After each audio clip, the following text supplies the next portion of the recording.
right, welcome everyone. Welcome to today's episode where we will explore a vital yet often neglected type topic. I can't get neglected out. Managing grief during the holidays with the focus on Thanksgiving and Christmas. So, welcome to this episode. The festive season of the holidays can sometimes be really challenging to those who are grieving. So, as we start this episode, let me first remind you that we grieve because we have lost, and that our grief is normal, it's natural, and it's unique to each one of us. So, when we think about the holidays, we will have different experiences. And while many might be celebrating, some of us might have other feelings that surface up for us. So that's just something to keep in mind. But we welcome you today. Today, we talk about the holidays, and through the holidays, the void that comes up for us, because when we've lost a loved one, the holidays magnify that void. We see empty chairs, have missing voices.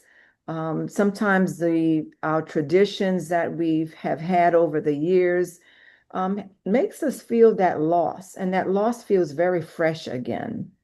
And even if it's been years since you've lost a loved one, that feeling of they should be here, sometimes still lingers on, and it could really, affect how we're feeling at the moment. The music, the smells of food, the decorations, all of these things can instantly bring back memories. And even though those memories are beautiful memories, sometimes they're painful. So, what once brought comfort to us now is sometimes stinging with pain and longing. So, as we start this, I just want to ask, our my sisters here, how has some of the feelings around the holidays changed for you since you've lost your loved ones? Anyone wants to start sharing? I'll Yes, share. okay, go ahead. No, go ahead. No, go ahead, Sakia. Yes, I'll go. For me, it's more of a indifferent feel about everything, a little bit more apathetic. Used to get very, very excited about holidays because typically holidays meant family. It meant extended family. It meant laughter and love and joy. But because there is an empty seat around the table, it's a different feeling. Gratefulness is definitely there, gratitude, just for being thankful for those that I do have. But that feeling of emptiness, it comes and goes for me. Yes, especially if your loved one always sat in a particular chair and, no long, maybe some people aren't even wanting to sit in that chair because, it was really for that loved one, or maybe they decorated and they're not there anymore to do the decorations. I know some people love angels and angels are all around. And, it's like, okay, someone else has to put those angels out. So it could be different things. Maybe they had a special dish that they did, and someone else has to take over, making that dish. So yeah, there's different things. Anyone else wanted to share on that? I want Constance to talk, but I have to say this, Jennifer. You took over when you said about the dish. That sour cream cheese pound cake, I think it is. Nobody else makes it like Maria. So and they try, but we the same. So when you brought up the dish, that memory automatically came like, yeah, we hadn't had that cake since. So Yeah. on you, Constance. Yeah, yeah. I think the holidays, it's about family. And so for me, losing my husband, I lost him like right before the holidays when he Mm. passed away. And so I remember that first year it just being just really, I think you just trying to take it all in that loss or his absence. I was just trying to take it all in, and family sometimes they try to, they're trying to, they're grieving too, and so just Mhm. having to account for that, and but it's sometimes you just have to sit in it. I think that's what I did that first year, Yeah. and since then it's gotten better, but I noticed even this year though. I found myself one day just as I was anticipating the holidays. Hmm. It just hit me again. It's like I'm still grieving. I'm still, but it's like different components of it of grief as we share often in this space. The losses are just sometimes they come up and they surprise you, and you don't recognize just how many losses that person's absence filled. Yeah. For me, it was just my husband. He was a part of our lifestyle. He was my husband. And it was us, and he was my family. And so just his absence just leaves that like that feeling of, not having my own family. And Right. his absence is just, so Yeah. yes, it comes and goes, but yeah. Yeah. Definitely a loneliness. Hmm. Yes, Yes. it's a Yes. loneliness. I know I experience just like well continue to experience that the excitement isn't as it used to be. I'm kind of like in the low key frame, like I want to keep everything just quiet. I sort of prefer the quiet time. Um, but there was always a lot of excitement because our house was the place where everybody came. And it's changed since then, and it's I'm still getting used to it. Um, and it just to me there's still that sense of as Constance said, the loneliness, but also that feeling of sadness. Yeah. There is that loss. He's not there. We all feel it. Of course we still include him in the conversations. We keep saying his name and talking about what he liked to do. That part makes us all smile. But it's I always use the words bittersweet Yeah. because that's what it is. Yeah. It's a bitter pill to swallow, but we still have those sweet memories that we can cherish. Yeah. Beautifully put. Yeah. That Beautifully put. is. That is. Are there any specific memories that trigger emotions for you? I know when I ask that question, the thing that comes to mind for me is that my dad used to prepare the turkey. He always cleaned the turkey. We would either, he would season it all in because we would either fry it or he would put it in the rotisserie. And he loved that. He was like waiting to take that on, Mhm.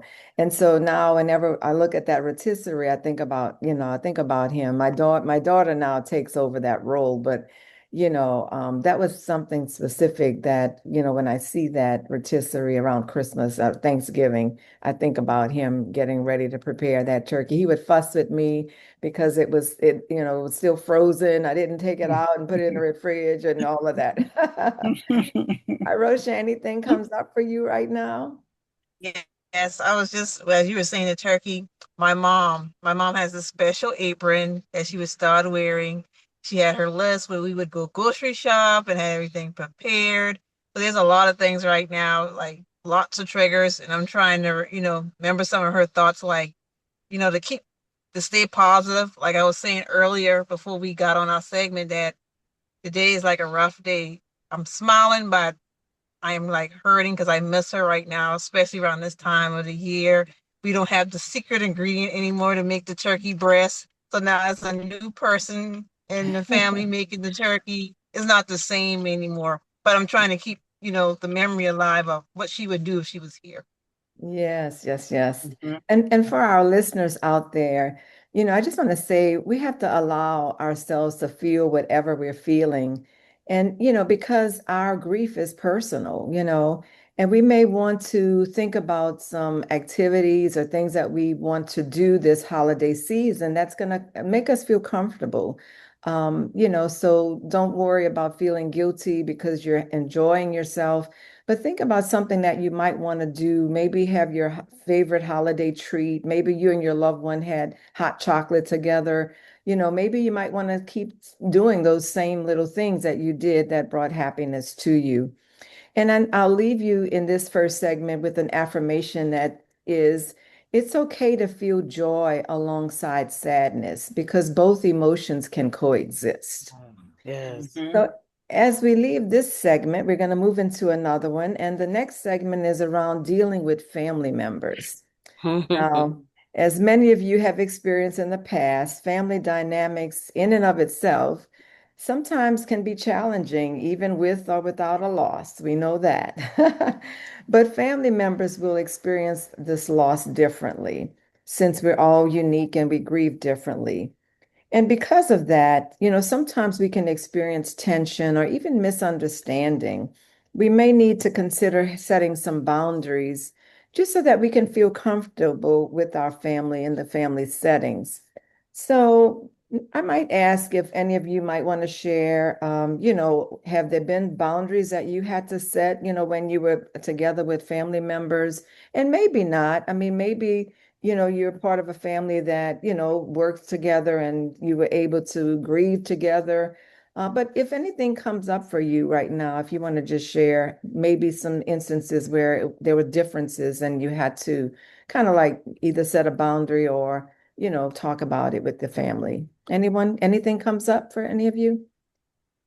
I think the thing that comes to my mind, and it wasn't necessarily a boundary, but as I was sharing earlier, that our families do grieve. They're grieving too the loss, but in different ways.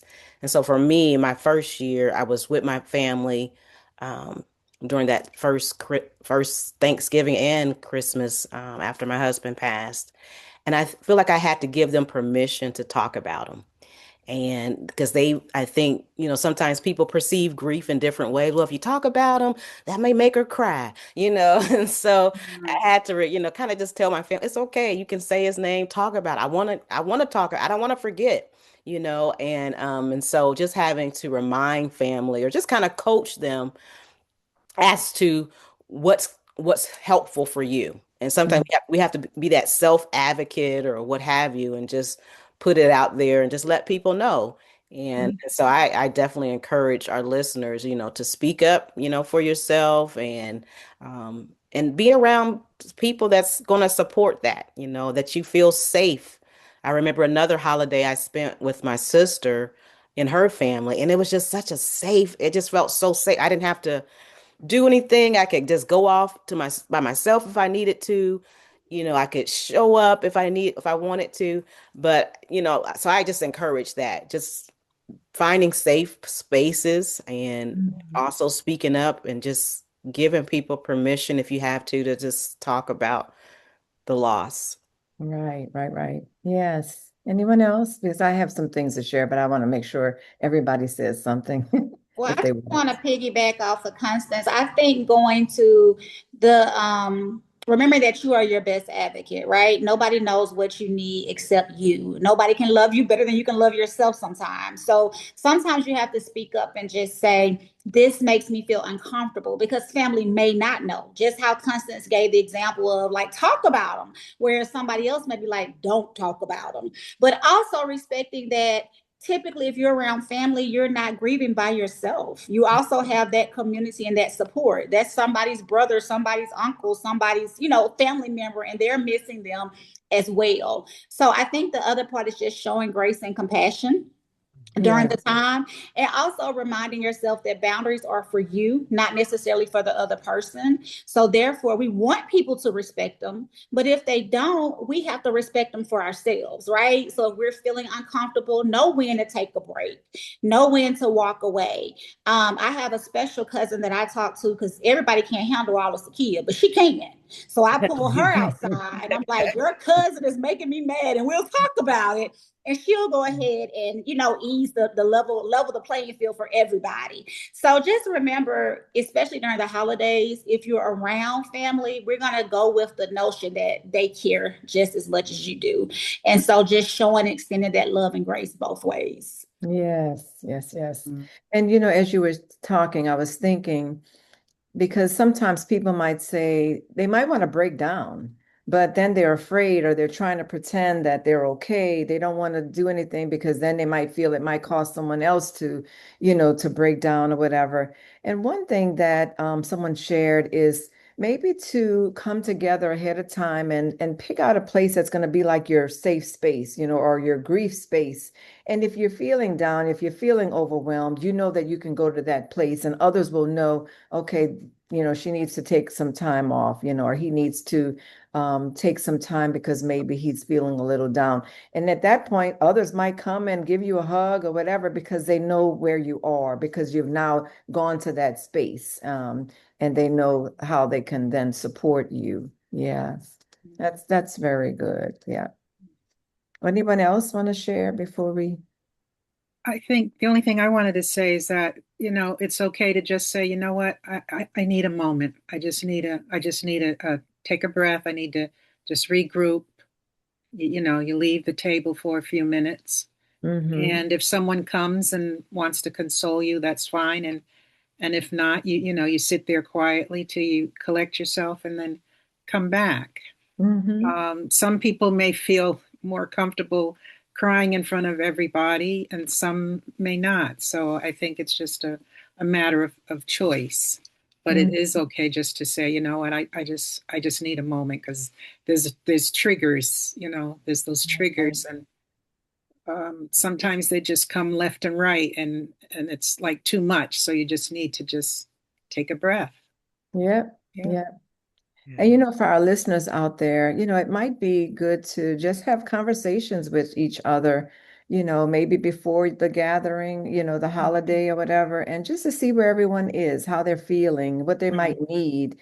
And like I said, create some space where people can go if they're feeling, a little down and might need some support.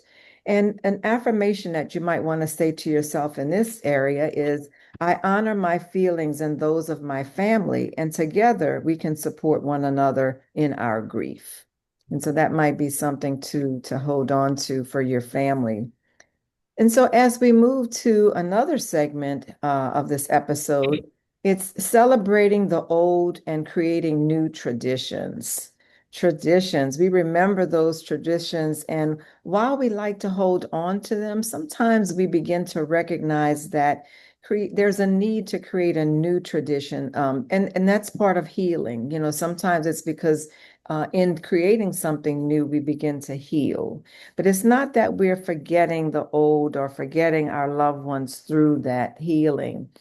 And so I know for myself, sometimes it's really awkward. We used to be all in the big house and everyone came over and we, had Thanksgiving dinner and just a whole day of laughter and lots of noise with the kids. And today is just so different because it's no longer that big house. We all different, meeting different places and we're separate. And so, that's a little different. But I know that, times are passing and it's not like, I'm not remembering my parents. But even in divorce, you're no longer, things are just different. And so, you have to move and go with the different times. And but still, hold on to the great memories. Anything comes up for you guys, that might be an old tradition that you might want to hold on to, or something new that's changed for you since you've lost your loved one? Yeah, for me, so my aunt has we would travel during the holiday. We did a lot of traveling, and so I'm continuing. I continue that tradition that we had, just going and visiting family and friends, and then I'm also creating some new traditions for myself. I think, like you shared, that in the grief journey, it's a journey, and so we progress down that road and trying to navigate a new life, new experiences. And so for me, you know, it's just, trying to embrace that season or just trying to uh, navigate it and to figure out what do I want to do now? Mm, What's important for me now? And so sometimes it can be a very empowering time. It can be daunting at times. But I think there is a lot to be gained as well. And so one tradition I did start, me and my husband, we did never did, was I started sending out Christmas cards last year. I'm not mhm, gonna do it every year though. I think I'm gonna do it every other year, but Christmas cards and so yeah, so just finding out what you like to do or just trying something new, can mhm, be very affirming and just continuing, helping you to move forward down, this journey of life. So, Yeah. One of the things I started doing was, during the holidays, both the holidays, I like to cook gumbo. I'm from New Orleans. And I used to I don't know how to do a small pot.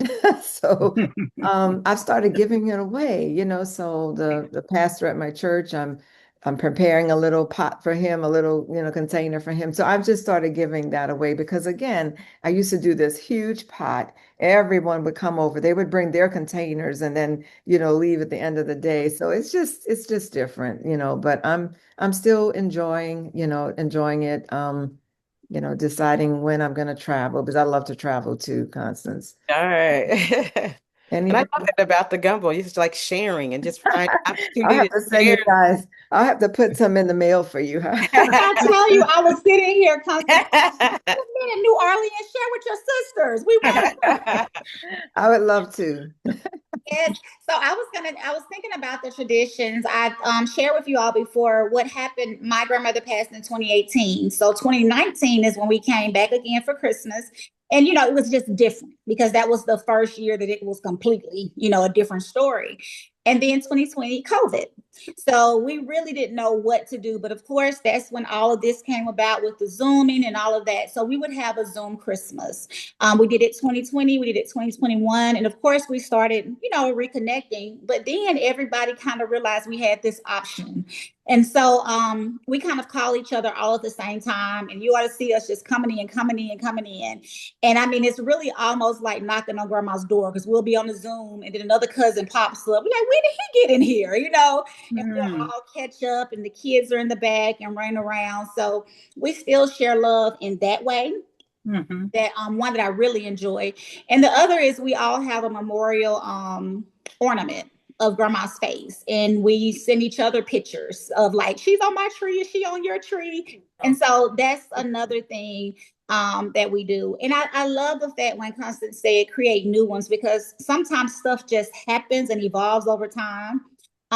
Grandma's name was Joyce, so now all of her grandchildren we call ourselves Joyce's Jewels, and that just kind of happened over time. We got a group chat. Joyce's Jewels are talking, and Mm, we make jokes. I'm the diamond girl, you the amethyst, that kind of thing. yeah. Just just enjoying, like I said, going back to enjoying what that person brought to the entire group and to the whole, right? And if you continue to do that, that helps with traditions. I had one more thought. When Irosha mentioned the apron, this is not my Mm, grandmother's family, but my uncle's family. He passed away and he always wore the apron. So every year they pass the apron around the family That's and nice. they keep it for the entire year. And when the Thanksgiving comes back around, they pass it around again. Love So that. mm. That's I really like that. nice. Yeah. Yeah. Yeah, Yeah. for me, it was my husband Alfredo. He would always make French toast at Christmas time. He'd get up and he'd make the Christmas breakfast. And so we continue to do that. My daughter was telling me, yes, we're still making the French toast. And I Aw. make it, my son makes it. And then my husband always, we always had sweet potato pie at Thanksgiving, but he always wanted apple pie. Now, I Mm, haven't baked an apple pie in years, but I may restart that. I'm thinking about Mhm. that. okay. But that was like his favorite, and he had to have the vanilla ice cream to put on top of it. So that's just something that we always used to chuckle about because he said, "Did you remember to get the vanilla ice cream?" Yes, I did. Yeah, it's there. So Yes. Yes. um, those are just two of the things that we do. And then of course we always light a candle. And then for the after it was about I think the first 3 years after he passed, I would always send my kids something that had a cardinal on it. Hmm. Whether it was a one couple years ago, actually, it was a lamp that you light. You turn it on and you see the cardinal moving. One year it was this little stuffed cardinal that kept make you pat it and it makes a noise. They said they had to put that one away, but yeah. So the cardinals, because that's just he swore that he could talk to the cardinals, and so anyway, that's just So those were some of the things that we did. Yes. Irosha, can you think of any traditions that you guys did with your mom? Oh yeah. The favorite one my mom did was underwear and socks. And that continues to live on in my house. Yeah. And I do it as well with coworkers, but they don't get the underwear, but they get socks. And that's just me sharing my mom's tradition. Yeah. Um, and that's a big one I like. Everybody gets socks. Yes. And Mhm. you can always use them. Mhm. Amen. That's good. That's real good. Well, one of the things that a friend of mine said that she did, really it's honoring her son. Um, but she would put when they would have dinner, at one of the dinners on either Thanksgiving or Christmas, she would put a placeholder, a setting for her son. Sometimes she would even put some pictures, there. But her son was killed in an automobile accident, and so it was really that first year. That's what she told me she was going to do. Haven't checked in with her since then, but yes, just to remember her son. And I was jumping ahead because the next section is about honoring your loved one. But before I do that, let me just share with our listeners, you might want to consider a special activity for, your loved one, such as lighting a candle or sharing stories, gathering, mixing the old and new traditions together, just based on your current feelings and your current experiences. And the affirmation that you might want to have for this one is it's okay to change traditions and new rituals and still feel connected to your loved one. So our last segment is on how ways that we can honor our loved ones during the holidays. So for me, one of the things that we started doing after my mom passed in 2017, my dad in 2021. And ever since 2021, the holiday season, my siblings get together for like a siblings trip or something. So most of my siblings are here in Maryland, and so the other two come up to Maryland, and we go away for a couple of days just to hang out, just the siblings, and we share stories, we share music, we talk about mom and dad, and we just have fun together because we're realizing that life is short and you never know from one day to the next, and we want to just make sure that we spend time together. And just thinking about our childhood and in sharing this, sometimes we hear stories by one of the other might share something and we never knew about it. It was something that they knew from the past, and it's like, wow, we never heard that before. So it's just good, and that's one of the traditions that we've started, and it's also a way of honoring, our parents that have passed. Anyone would like to share some things that they do to honor their loved one? Well, you said that about having the family chat is what we call it now, because my mom passed in 2009. And then, of course, my husband in 2018, and then my sister in 2019. And that year from between 2018 to 2019, my sister was in the hospital, and we would do our family chats. It would be the four of us. And then when she passed, I thought, I think we should continue doing this. And so that's how we stayed connected, with my two other siblings. And we continue to do that. We used to do it every week, but we had to cut back to every other week. Hmm. But we do, you find out, you're talking about your childhood, like you said, and you're finding out different stories that they're like, that happened? When did that happen? And Yeah. so it just kind of, it just, it's that family, because of course I'm here in Tennessee and they're in Connecticut. So I don't get to see them per se in person, but I'm so thankful that we do have this, FaceTime where we can have our chat. So that is a tradition that we've carried on. And, we share about my husband, we share about my sister and my mom and my brother. And it's a beautiful way to stay connected. And I just feel it's a tradition that will live on for years. Hmm. Even the children, I mean, they can start doing it as well. Hmm. Yeah, that's good. I think for me, it's just having people. I don't have a intentional way, but there are certain people, good friends of my husband's, uh, that sometimes they'll just call or they'll just text me a memory, and it just, just brings a smile to my face, or we'll laugh about something, some of his quirky ways. And one of his good friends, we just, when we talk, we'll talk about him. And so I think for me, it's just being able to just continue to keep that memory, just being able to continue to talk about him you know, um, and hear other people and their memories of him. It always warms my heart to hear Yeah. how other people have miss him and how Mhm. they, remember him. And so Mhm. it's not an intentional thing, but there's just certain people that I know I can talk about him. We can just laugh and we can, just have all his conversation about the person that he was, Mhm. who he was to us. And so, yeah.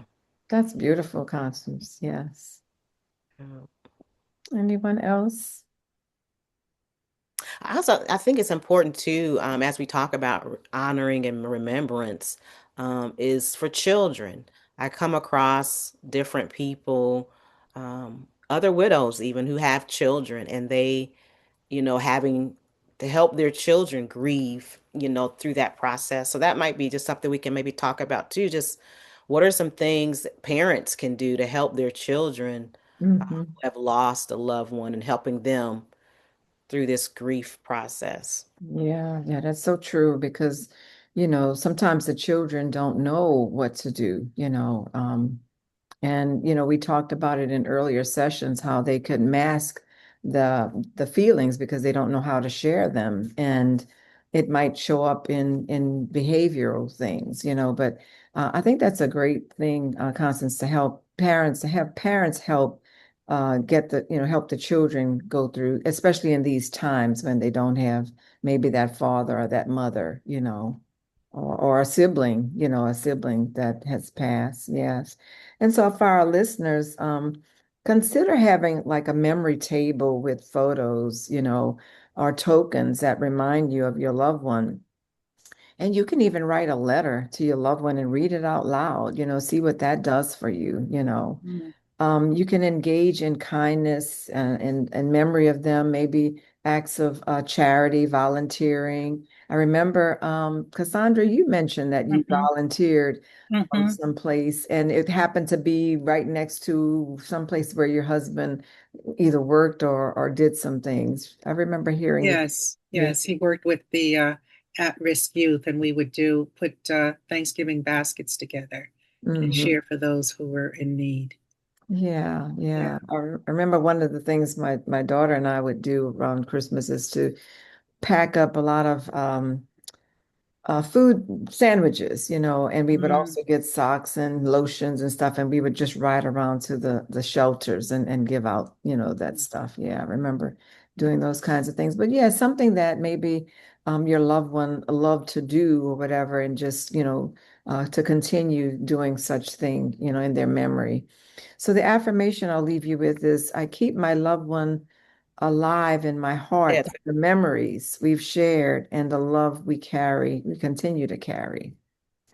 Yes. Anyone else before I get to our closing area? Yeah, I wanted to say, especially as it relates to the children, I love the idea of the memory table, but sometimes we as adults just get into our minds that we know what's best. So, if nothing else, just talking to the kids. The picture that you may want to put on the memory table may not be the one they want to put on the memory table. Mhm. So, allowing them to be actually an active participant in Hmm. everything, Mhm. even as far as like, although mom and dad are not here or may not be here, but if they have like a prayer life, let's go and let's talk to Jesus about it, and Hmm. let's be able to Mm. share that we're feeling this way. I love the idea of writing a letter. That can, and you can do what you want to with it. You can put it up for later. It can just be a done deal. But those are different things that you can do with kids. I think the biggest part is just making sure that they are heard, they're seen, they're valued, and that they know they're still loved in the midst of all of that. Yes, yes, yes. And I love the idea of having them plan what you're going to do for the holidays. Bring them in and have them be part of that Yes. planning and participating in how they want to remember the loved one. Yeah, I think Mhm. that's a great idea. And just asking them, like you said, what do you want? And Irosha, I see you raise your hand. Yes, I wanted to share too a little bit about the kids. Yes. I work with 4 and 5 year olds, and they're left out a lot. And likely, as we all take it as adults, they're grieving too. And one of the things I wanted to share with the listeners out here is a book that my kids, my 4, 5, and 6 year olds love. And they talk about that loved one. And I just wanted to share it on here. It's called, probably can't see it, What Does Grief Look Like? And it's a kid friendly book and it's for adults. It's by Corey Leah, a doctor. And she talks simple message about what grief looks like and very understanding for kids ages 4, 5, and 6. So it's a nice little book just to get kids started about just a basic thing on grief. And what's the And name of the kids, book again and the oh, author? what does I was trying to show it on our little thing here. We'll have to include it in our, yeah, we can, okay. Yeah, we'll have to include it. Yeah, what does grief look like? I Okay. had it here ready to show her, but it's a nice little book. And if you can't afford it, it's on YouTube. You can be read to you on YouTube. That's wonderful. That's Mhm. wonderful. Include that link. Yeah, we can put that link out there too. So, as we close, we just want to allow, ourselves to feel what we feel. We want to set boundaries, as we gather with family and friends to continue to feel comfortable as we grieve in our unique way. And we want to reflect on old traditions and see how we can begin to integrate new traditions and, so that we can promote healing. And we want to think of ways that we can honor our loved ones as we celebrate their memories during the holidays. So, any last words, each of you want to share with our audience today? Mhm. Okay.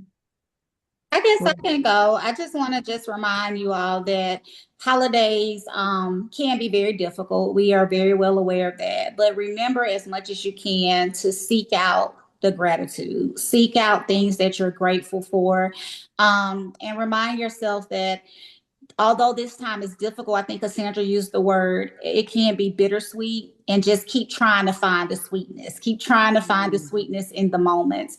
And just know if you have to step away, it's okay. But come back and try to enjoy what you can in that moment. yes, yes, yes. Yeah. One of the affirmations that I can say is, that you can share with say to yourself is, I embrace my journey through grief and I allow myself to celebrate the love that will always remain in my heart. Constance? Beautiful. Yeah, I was going to just reiterate Mm. about feel what you need to feel. It's Mhm. okay. Grief is a part of life and it's okay. It's okay to cry. It's okay to mourn. Um, and honor that. Honor the loss, Mhm. and be okay with whatever, however you feel. It's Mhm. okay. Yeah.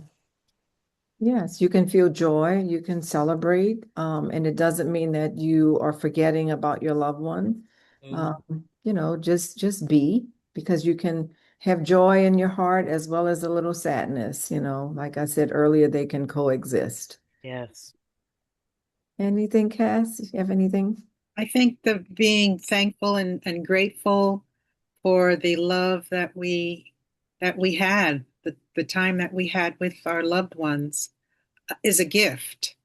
And so, yes, we are going to have tears, but in those tears, there is that ray of light, that rainbow that helps us just to feel that goodness that's still inside of us. So just hold on to that. Yes, the Mhm. feelings are going to be there, the feelings of sadness, bittersweetness, that sense of loss, but in it there is joy to be found. Yeah. Yeah. That. Any last words, Arosha? As y'all know, I'm a writer. As you were all giving, I was writing, and like Sakia said, gratitude. I'm a big gratitude person. When that feeling hit, I feel it, I acknowledge it. It doesn't last long, but then I go into practicing my gratitude. So gratitude is a big thing. That's good. That's good. Well, thank you guys again for joining us today. Remember, it's okay to grieve, to seek support if you need support, and to celebrate both the memories and the love from these who have touched our lives. So we wish you peace and comfort this holiday season. Until next time, we'll see you. So how do Grief we end it? How do we end it, Sakia?